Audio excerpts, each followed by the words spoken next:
Hello and most welcome to age 869 of the series. We will today continue with Stephen D. Moore's Retching on Rome, Vomitous, Loathing, and Visceral Disgust in Affect Theory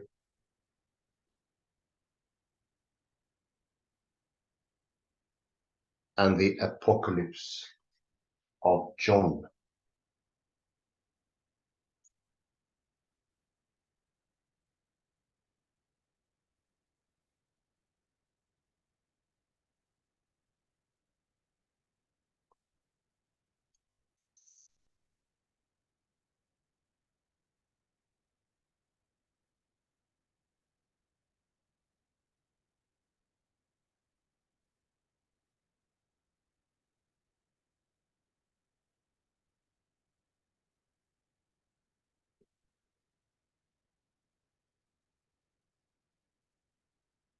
Last time we went through zombies, sticky sex work, and affect theory. And we mentioned how Moore is my affect-tuned reading of Revelation is facilitated by the fact that Ahmed refuses the strict Deleuzian separation of affect and emotion. Moore also has a fantastic example in the penultimate lecture where he mentions the Bible and how the Bible is tainted by his fingers moved, how it has acquired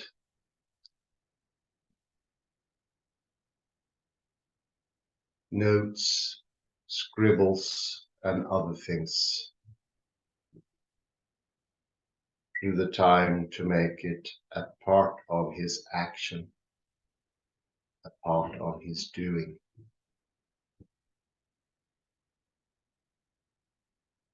Small notes in a Greek that used to be better, as he writes so wittily, goes to show that he is deeply interwoven with the Bible.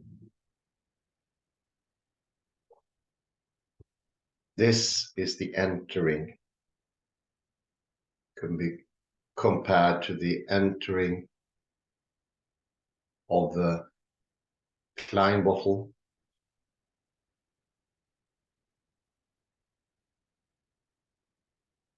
The outside goes into the inside and vice versa. Strengthening both sides, both the exterior and the interior.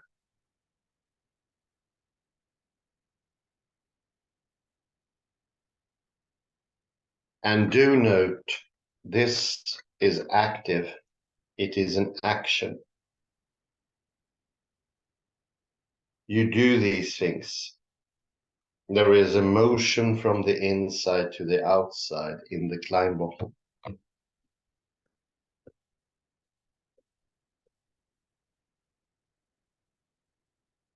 It is not a fixed or sharp division between inside and outside, between concept and how the concept is working. Instead, we have an interactive, smooth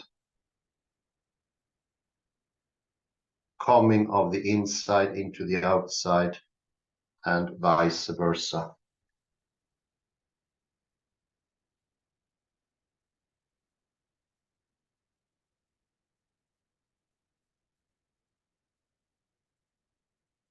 In the Last lecture I can recommend, 1868. Kalle, my colleague, came up with a wondrous example of the action of checking the liveliness of a parrot. It's a doing. You actually do something in the end with your hand. It is not a proposition hanging in the air. You'll have to do it.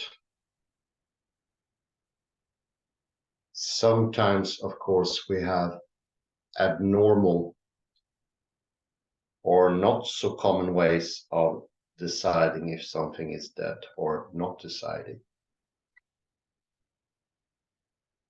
Saying that a certain person in China is dead doesn't give us much action.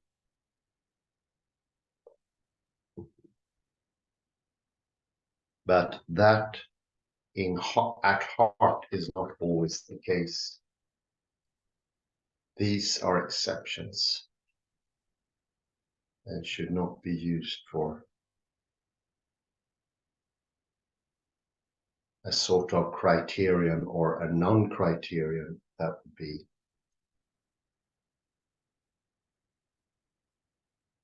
how things get their strength.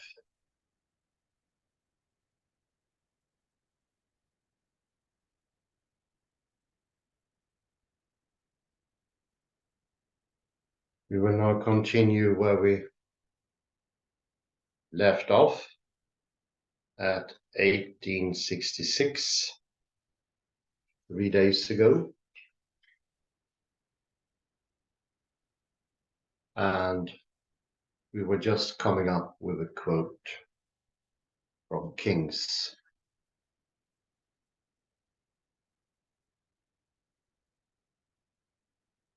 The 450 prophets of Baal and the 400 prophets of Asherah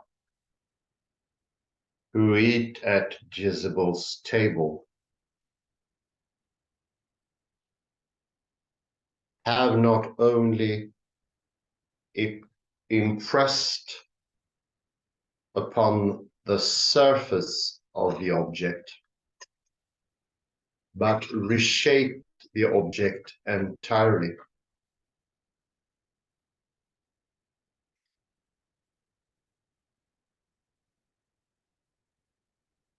Jezebel is one of the stickiest signs in Revelation.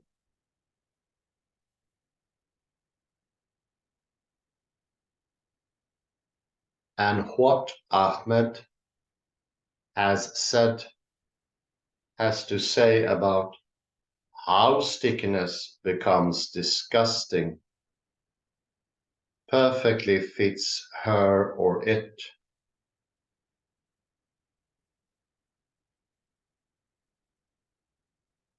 Stickiness becomes disgusting only when the skin surface is at stake, such that what is sticky threatens to stick to us. Yeah.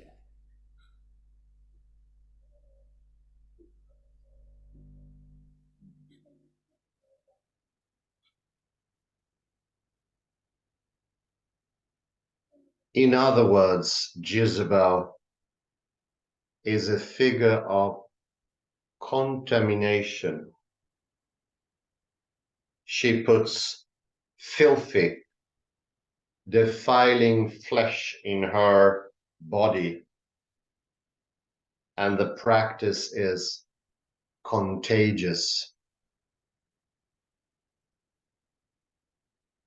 She pollutes. Her proximity makes that pollution intolerable.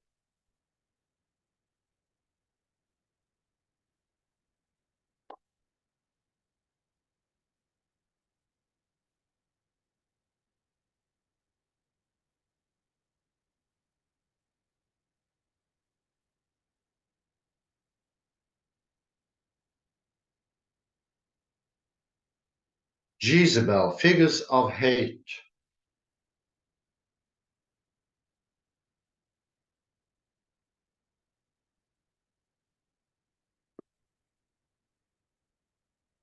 Jezebel, the Nicolaitan prophet, is not only a figure of contamination,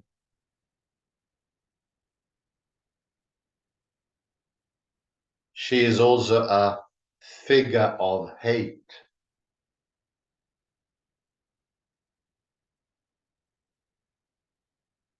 The works of the Nicolaitans, which I also hate,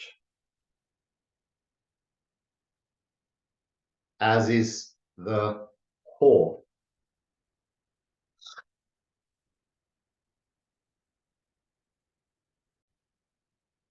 Stickiness in Revelation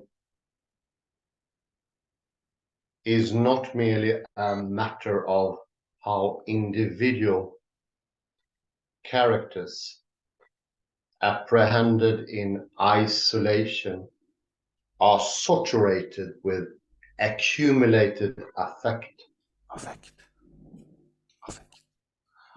Revelation's affective economy also operates by sticking figures of hate together. Together, which are also figures of disgust. Yeah.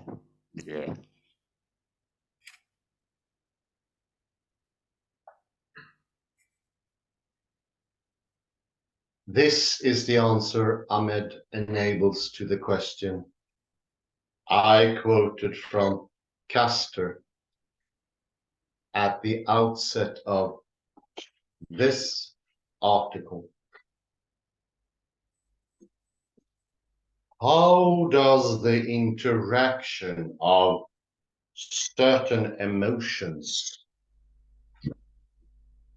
create an economy of displeasure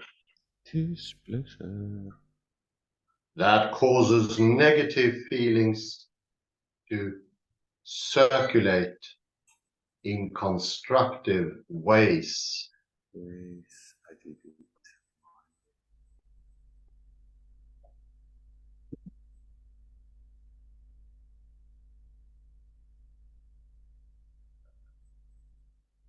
In and through the adhesive and accumulative operations of hate.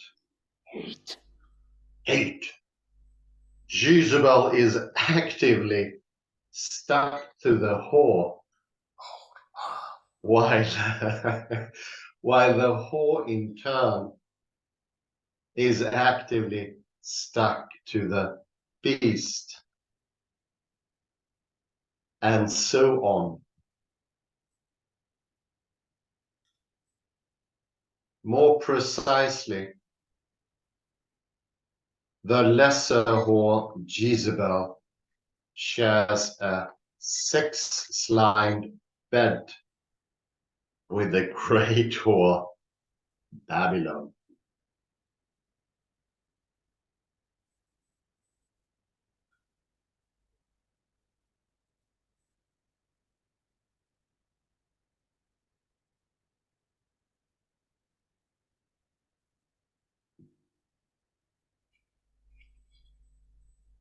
I am throwing her on a bed.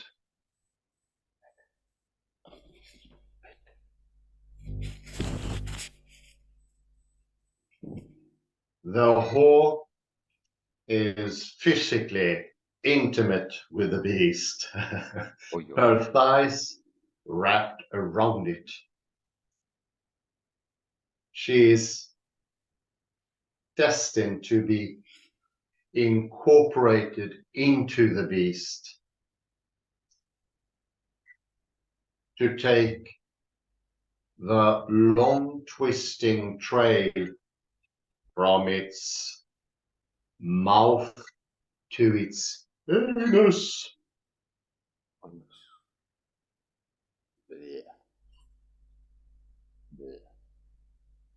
For in the end, the anus also expresses an intensity.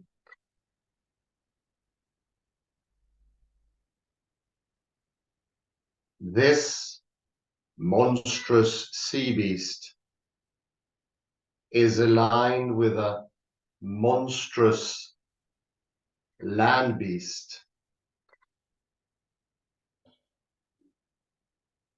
and both beasts are aligned with a great red dragon.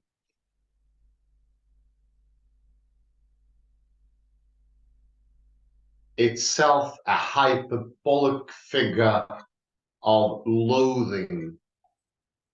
Bleh.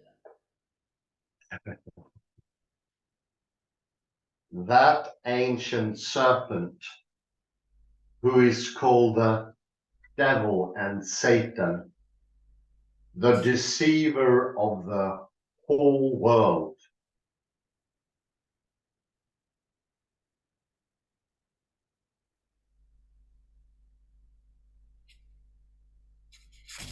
When we turn to snakes,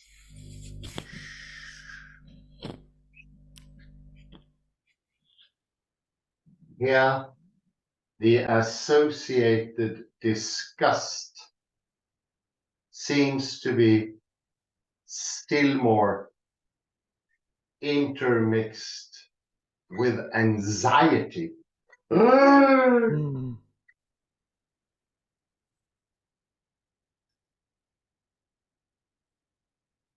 While to compound the visceral disgust, they are designed to evoke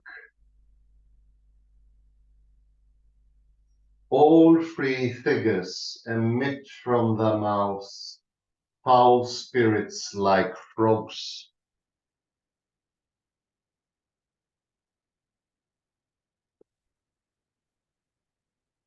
The whore, or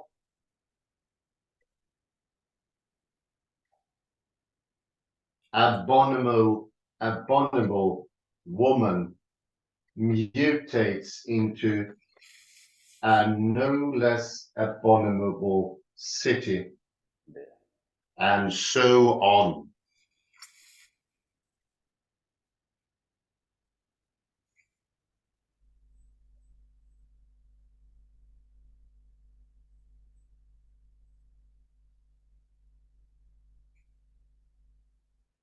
The relentless metonymic slide from one figure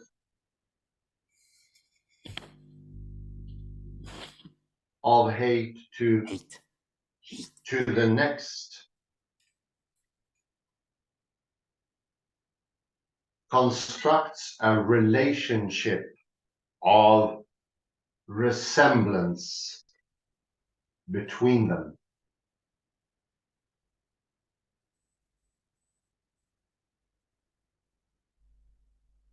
What makes them all, in effect, a single group character is their common unlikeness from the figures of identification of the apocalypse.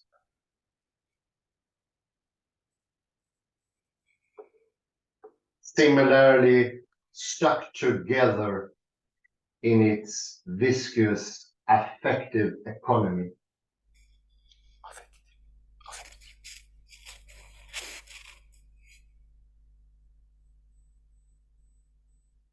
The Son of Humanity, which is also a lamb, the woman clothed with the sun, who gives birth to a son. who grows up to be the Son of Humanity, who is also a lamb.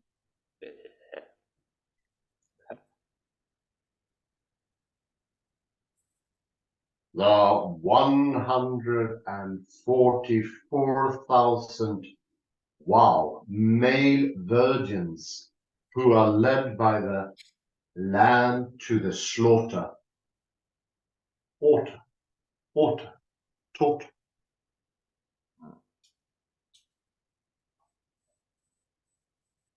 The bride, who is the demure wife of the Lamb, and so on.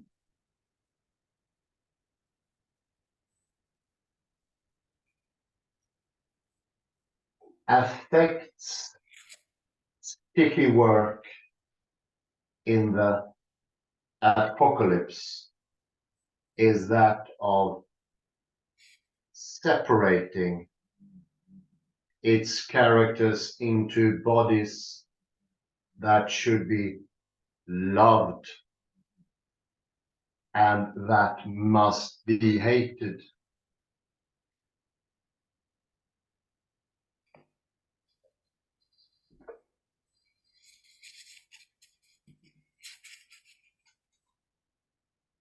And ultimately, there are only two multi-membered bodies in this narrative.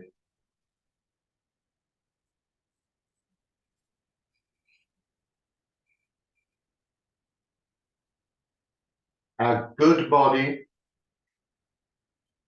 and a bad body. Or more precisely, two multifaceted objects of emotion.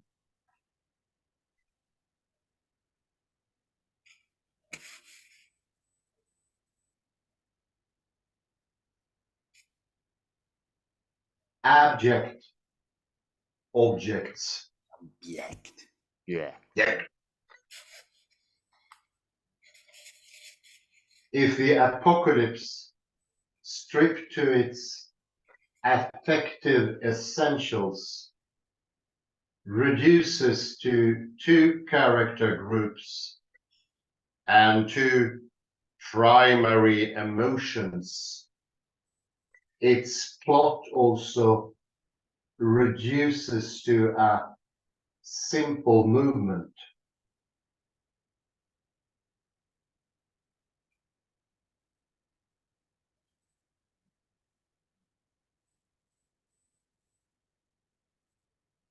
The replacement of one word for an emotion with another word produces a narrative.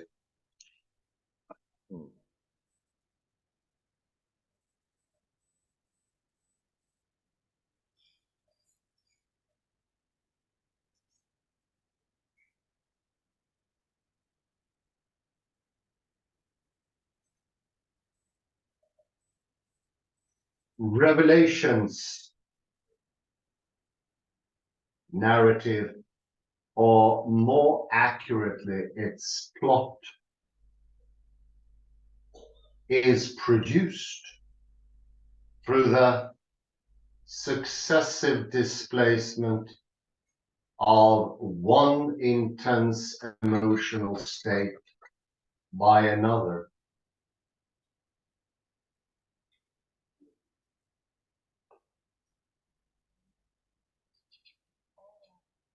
The movement from bitter grief to triumphant joy in 5:1 to 14. 14. Joy. 14. Joy. Grief.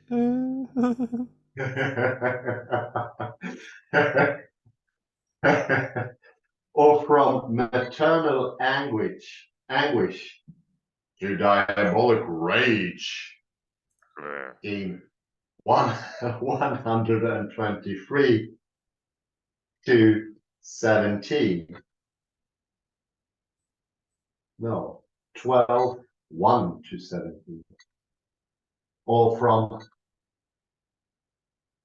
fascinated revulsion to savage satisfaction in 17:1 to 19:5 are but exemplary movements in a more pervasive pattern. Yeah.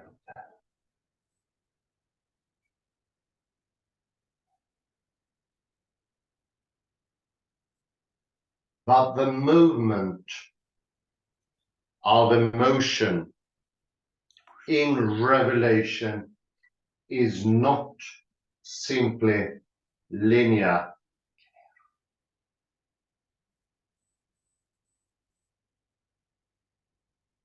Emotion also moves in the rippling circles, both within Revelation and between Revelation and its audience.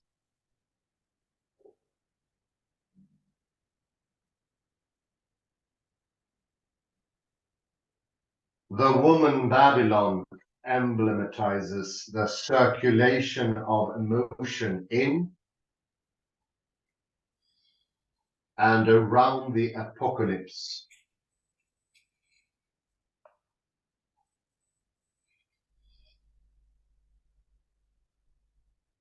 She is, as we saw earlier, a circulating object that is sticky and or saturated with affect.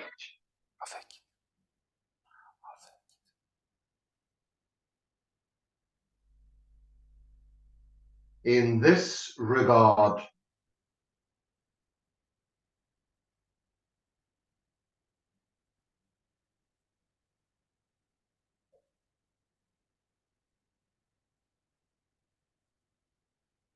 in this regard,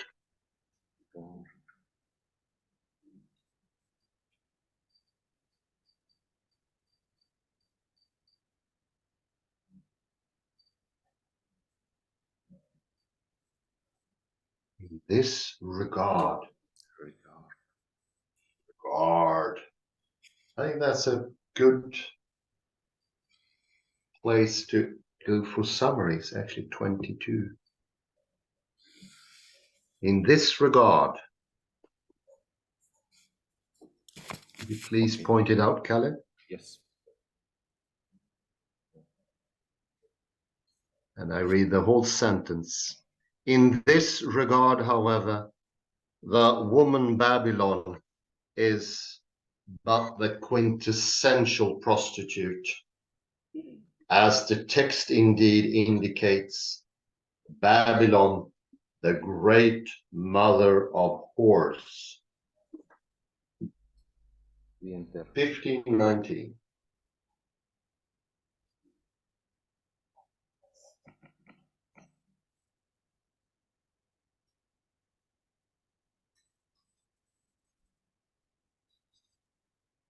That's a pretty good start.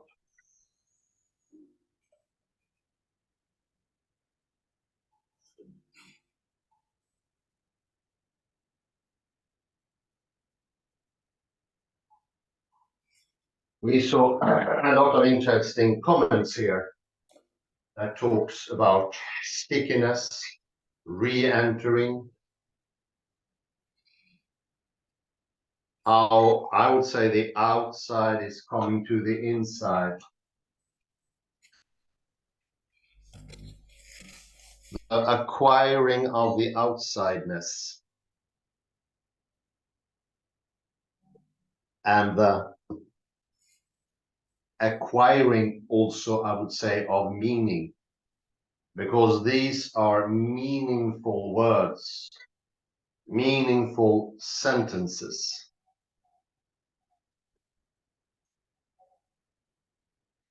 Let's go to page 516, please, Kalle.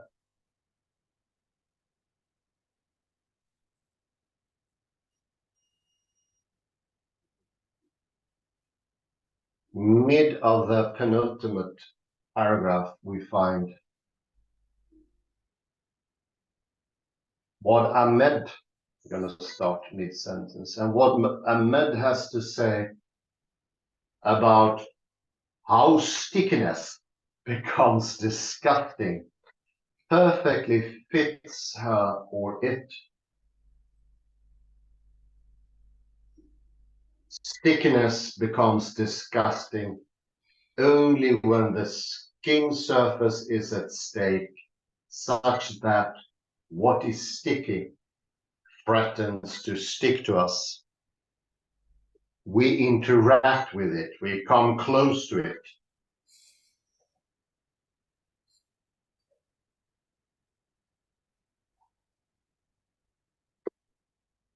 The inside is going to the outside, and these sentences and Jezebel and the whore of Babylon acquire their meaning.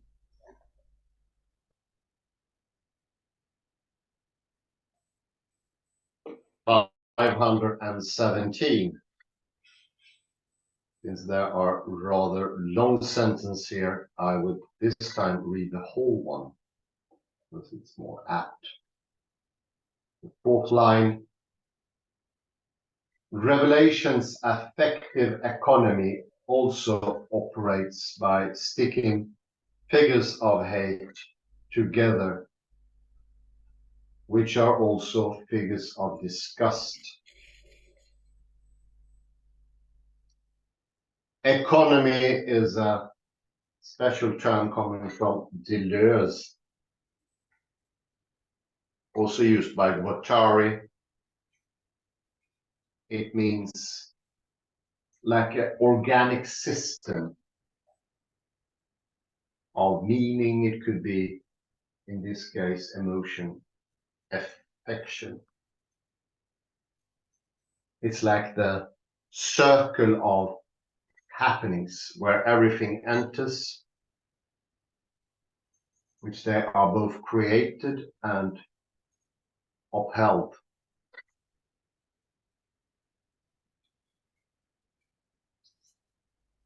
And how does it work? Well, it operates by sticking figures of hate together, which are also figures of disgust.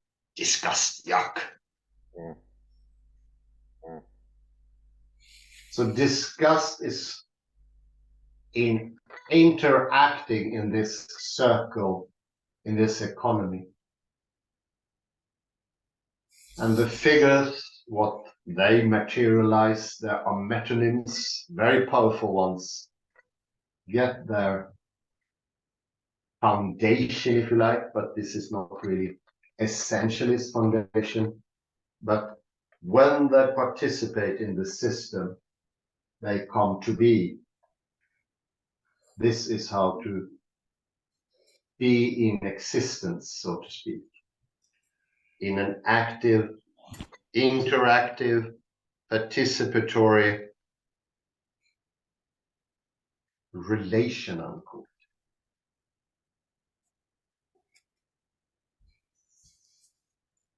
If we go here to the anus part here, that will, for in the end, the anus also expresses an intensity. I would say the anus here is the point of re-entering. It's usually the vomitory, the exiting, the exodus, the going into the exterior, the internal, but it can be reversed, and that gives an intensity, a strengthening. does actually remind me of the Matryoshka dolls from Diego Lucio Rapoport. How they re-enter and exit, enter again to make an economy, you can also call it.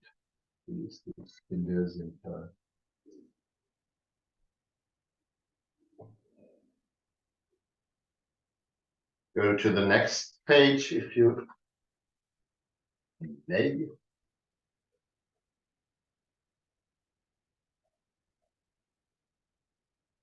Actually starts in the page before. The whore or abominable woman mutates into a no less abominable city, and so on. Transmogrification, I think it's called. This is possible in quantum mechanics if all the relations are in place. You, so to speak, get an alchemic change. That is not possible in the isolated reductionist take, where you take one thing apart, isolate it into the laboratory, and once this is forehand, it is given already at the outset that it cannot be changed. Whereas in quantum mechanics, alchemy is a part of the ongoing. Every experiment is unique. They do not follow the classical laws, which the classical laws with the Big Bang and the determination makes all alchemy impossible, or all miracles, if you like, if you want to see the other end.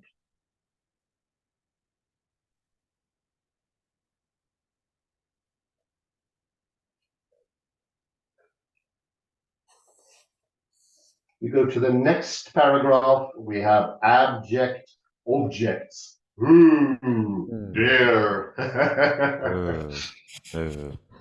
If the apocalypse, stripped to its effective essentials, reduces to two character groups and to two primary emotions, its plot also reduces to a simple movement. And here we have the point.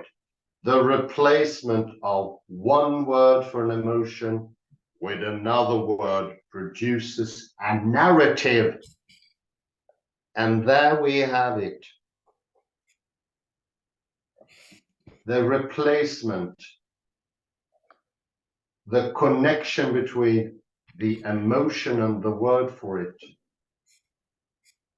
The abominable woman who mutates into a no less abominable city. Transmogrification or alchemy happening.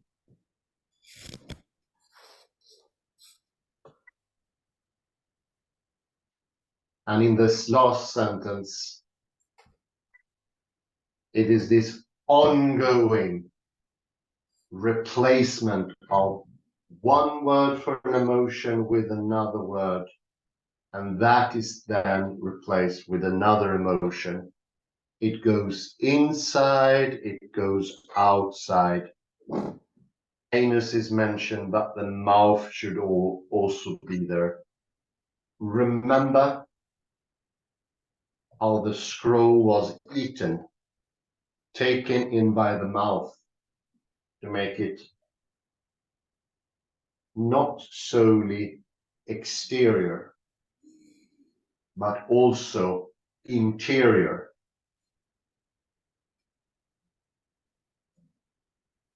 A pointer to that we can see in the very last sentence here.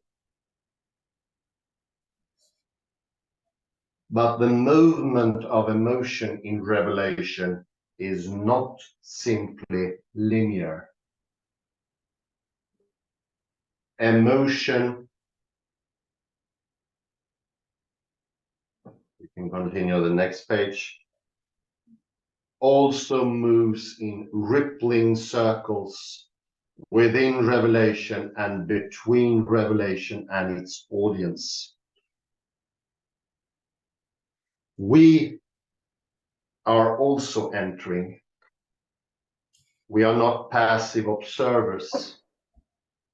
We are there, completely active. And the emotional doing aspects of Revelation are almost never simply linear. I would say they never are linear. It goes in ripples, it goes in waves that in the end turn towards themselves. Once more, we see this very nice interactive, interpenetration. Emotion goes into words that do the opposite. Interpenetration in an ongoing, meaning-giving movement. What Deleuze calls an economy. Kalle, please feel free to comment.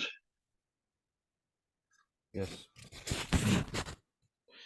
Let me go. I will only comment on one sentence here. So this is the same sentence. This is footnote 62. It is by Ahmed.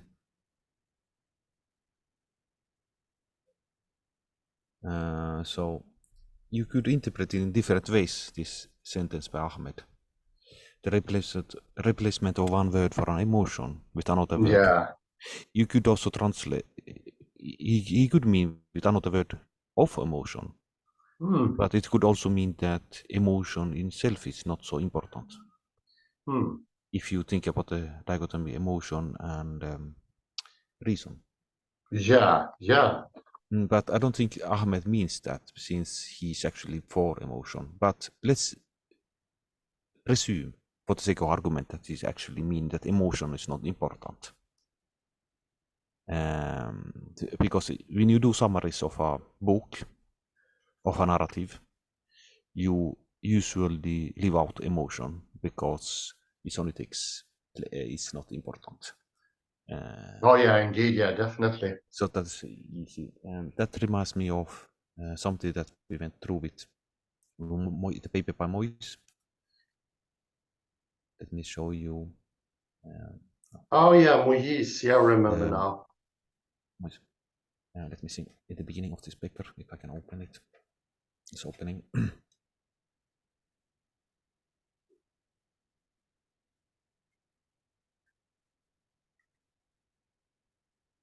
So here.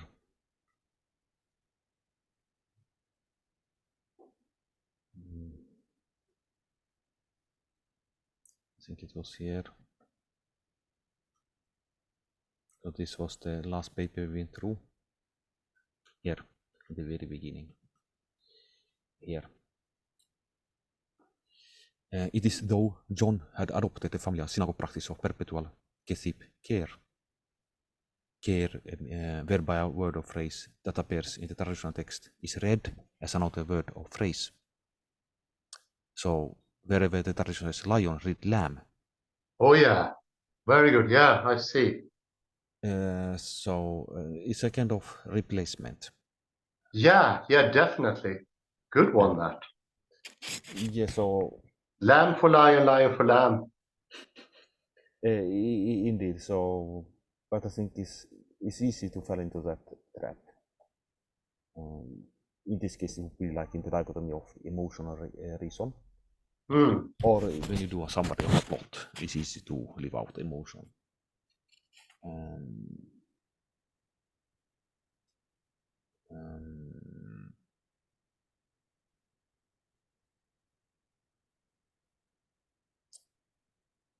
So it's a Morse paper is really limited in Derrida's class. that we saw already last time. It has a lot of movement, and it's also very it has very many layers, like it does glass. Layer upon layer. Yes, just a great work.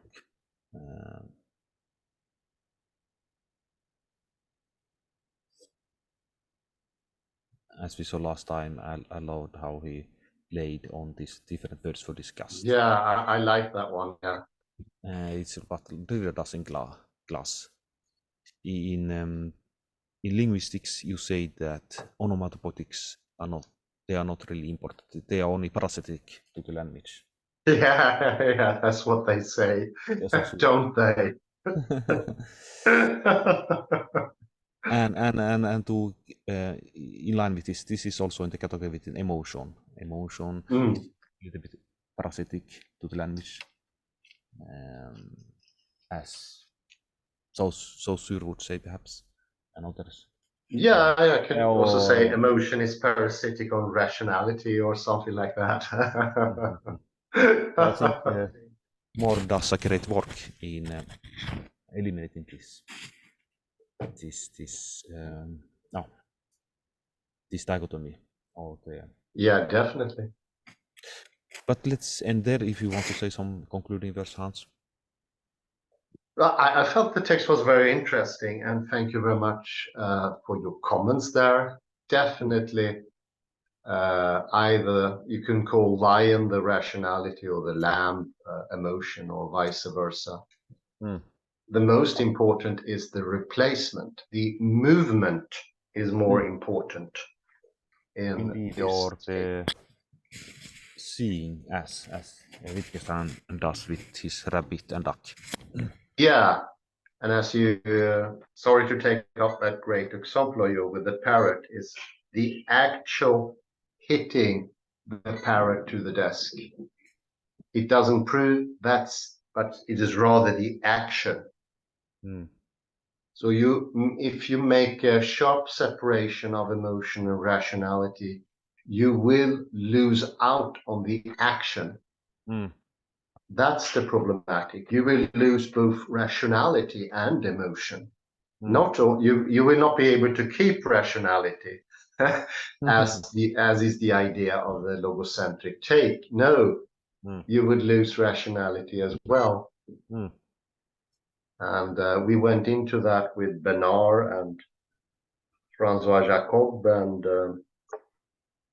Jacques Monod, and how they enter more and more emotions, metaphysics, in the hope of saving the whole manner, but actually they make it weaker because they stop the natural flow.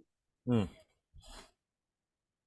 the flow we mentioned here, it's the inside to the outside, going in through the anus or going in through the mouth, the stickiness of the exterior to the interior that creates the meaning of disgust and abominable things.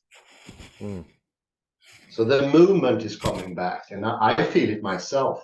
I feel like I'm more moved by things in a good sense. It's a healthy tendency, and thank you very much, Kalle, for participating in this healthy tendency. It's a pleasure having you. Have a very nice day, everyone, for listening in. Have a good morning, good afternoon, or good evening, wherever you are. Bye-bye for now.